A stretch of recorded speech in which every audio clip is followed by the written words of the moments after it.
मुझे खुशी है कि अमेरिका के राजदूत ने प्रशंसा की है देवेंद्र जी की और महाराष्ट्र की। डेफिनेटली महाराष्ट्र हमारा फाइनेंशियल कल्चरल कैपिटल है और भारत का सबसे ज़रूरी ऐसा स्टेट है और मुंबई तो उसका कैपिटल ही है। तो यकीनन ये चीज़ जो है ये जैसे सब लोग बोलते हैं वैसे राजदूत जी ने भी बोली, इसकी खुशी है।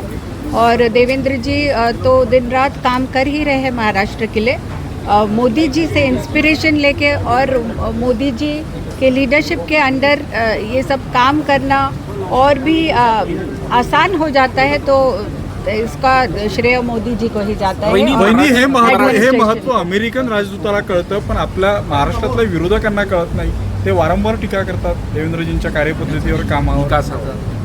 पहा, विरोधकांचं कामच असतं टीका करणं, पण मला वाटतं टीकासुद्धा अशा करायला पाहिजे, त्या कन्स्ट्रक्टिव्ह असायला पाहिजे। प्रत्येक गोष्टीचा भोंगा सकाळी उठून चालू करणं हे काही ठीक नाही आहे। काही मॅटर असेल, मटेरियल असेल आणि त्याच्यात टीका करणं it's always welcome in democracy. पण काल तुम्हाला संजय राऊतांनी तुम्ही जे म्हटलं होतं की देवेंद्रजींना महाराष्ट्रात राहू द्या, त्यांनी असं म्हटलेलं आहे की अमृता वहिनींनी आता दिल्लीला जायची हळूहळू मानसिकता तयार करावी, देवेंद्रजींना दिल्लीत जायचं। मला वाटतं मानसिकता ही तयार आहे आणि हीच राहणार की महाराष्ट्राची सेवा करायची आहे देवेंद्रजींना, आणि जिथेही आम्ही घरचे त्यांचा साथ देऊ शकलो आम्ही देऊ, आणि ही मानसिकता आपल्यासाठी इनफ आहे, महाराष्ट्रासाठी इनफ आहे। बाकी मानसिकतेचं बाकीच्यांनी स्वतःसाठी वेगवेगळा विचार। तुम्ही आज इतका मोठा कार्यक्रम इथं घेतलेला आशा वर्करना आर्थिक साक्षर करण्याचा, कशा पद्धतीने हा प्रोजेक्ट असेल आणि तुम्हाला वाटतं या प्रोजेक्टमुळे त्या महिलांच्या जीवनात काही वेगळे बदल होते? आज नागपूरचा हा आमचा पहिला कार्यक्रम, जाहीर कार्यक्रम दिव्यज फाउंडेशनचा हा आम्ही चालू केलेला आहे आशा वर्कर्ससाठी, आशा दीदींसाठी, ज्या दिवस रात्र स्वतः झटतात लहान मुलांसाठी, बाळंतिणींसाठी। यांच्याकडे कोण लक्ष देईल असा विचार दिव्यजच्या मनात आला आणि त्यातनं फाउंडेशननी हा कार्यक्रम चालू केला आहे। आज 300 सेविकांना आपण प्रशिक्षण देतो आहे ऑन फायनान्शियल लिटरसी, आर्थिक सशक्तीकरण आणि स्वतःच्या हेल्थकडे कसं पाहता येईल त्यासाठी एक 360 डिग्रीज वेलनेस प्रोग्राम त्यापुढे आहे। पूर्ण दिवसाचा हा असा कार्यक्रम आहे आणि पुढच्या टप्प्यांमध्ये काही दिवसात बाकीचे 1000 आशा वर्कर्स आम्ही कव्हर करणार आहोत। मॅडम हे सांगा, तुम्ही या ठिकाणी आला आहात, आशा वर्करसाठी तुमचं काम सुरू आहे, मुंबईत सुरू आहे। आश्रमशाळांची जी अवस्था आहे महाराष्ट्रातली ती काही फारशी चांगली आहे असं काही दिसत नाही। गेल्या काही काळामध्ये 3 मुलींना साप चावला, त्यांचा मृत्यू झाला।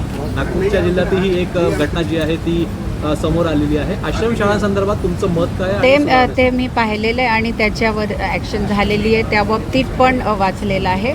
पण अशा घटना व्हायला नको आणि ह्यासाठी नक्कीच ॲडमिनिस्ट्रेशन गव्हर्नमेंटनी पुढे घेऊन तत्पर ॲक्शन घ्यायला पाहिजे आणि प्रोहिबिटरी ॲक्शन्स पण घ्यायला पाहिजे।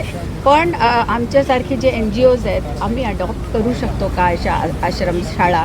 आपण ते अपग्रेड करू शकतो का? हा पण आम्ही जर स्वतःकडनं विचार केला ॲज नागरिक म्हणून, तर ह्यांनी पण खूप मोठा फरक पडेल आणि नक्कीच असे जे इन्सिडेंट झालेले आहेत तो ते व्हायला नको आणि त्याची खबरदारी पण घ्यायला पाहिजे आणि फिक्स करून लोकांना त्यांना प्रॉपर त्यांच्यावर ॲक्शन व्हायला पाहिजे। मॅडम जुन्नरमध्ये एका 10 वर्षाच्या चिमुकलीवर अत्याचार करून ती हत्या करण्यात आली आहे। सातत्याने घटना वाढत आहे, आपण महिलांसाठी नेहमी काम करता, काय तुमचं? मला वाटतं की आपण आज एक कायदा पण पारित केलेला आहे खूप स्ट्रिक्ट, ह्याच्या मागे पोलीस ॲक्शन प्रॉम्प्ट होते, पण आता तरी हे जे होत चाललेलं आहे त्यात डिटरंट तर पोलीस असू शकते, हे कॅमेरा CCTV असू शकतात, वेगवेगळ्या गोष्टी असू शकतात, पण समाज म्हणून आपण कुठे कमी पडतोय हे पाहणं जरुरी आहे।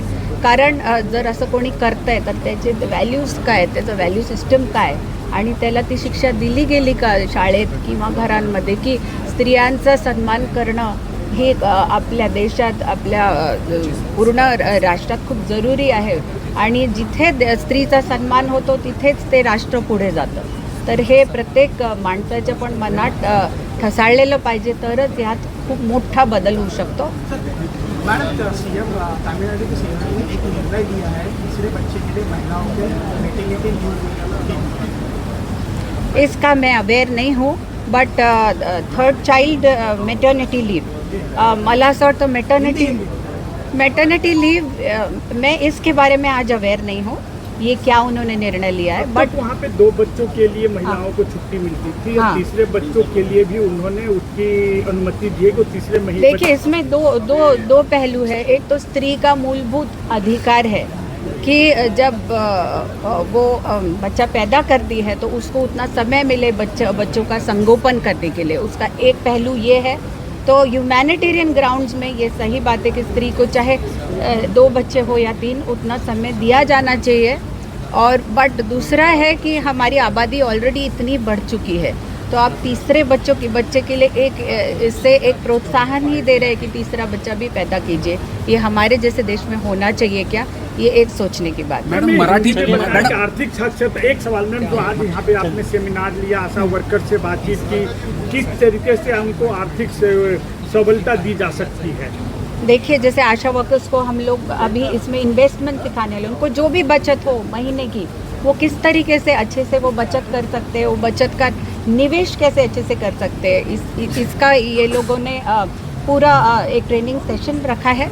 तो मुझे लगता है इससे वो स्त्रियाँ आत्मनिर्भर तो है ही, पर खुद की बचत अच्छे से करेगी तो एक विश्वास उनमें दृढ़ बढ़ेगा और उन पे व्हायलेन्स या अलग अलग अत्याचार नाही होईल. वहिनी, मराठीतून देवेंद्रजींचं ते अमेरिकन राजदूतांनी कौतुक केलं, त्यांच्या विकास कामांचं कौतुक केलं, त्याबाबत आपण मराठीतून प्रतिक्रिया द्या. मला खूप आनंद आहे की अमेरिकन राजदूतांनी देवेंद्रजींचं कौतुक केलं.